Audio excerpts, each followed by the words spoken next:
আল্লাহ সুবহানাহু ওয়া তাআলার নবী আমাদেরকে সে কথা বলে দিয়েছেন। আল্লাহর নবী আমাদেরকে বলছেন যে যার জীবন ছিল যেমন তার মৃত্যু হবে তেমন। যার জীবন ছিল যেমন তার মৃত্যু হবে তেমন, যার মৃত্যু হবে যেমন তার হাসর হবে তেমন।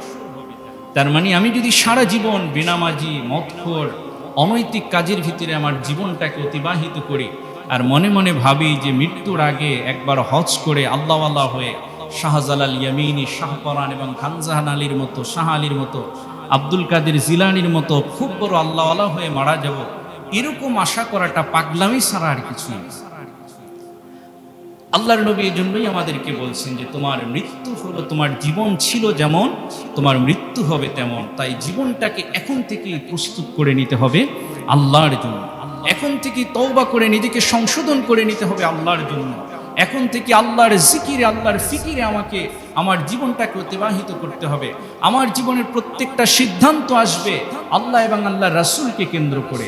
আমার পরিবারের প্রত্যেকটা সিদ্ধান্ত আসবে আমার রব আমাকে এ ব্যাপারে কি সিদ্ধান্ত দিয়েছেন। আমার পরিবারের প্রত্যেকটা সিদ্ধান্ত আসবে নবী সাল্লাল্লাহু আলাইহি ওয়াসাল্লাম কিভাবে তার পরিবারটাকে পরিচালনা করেছেন।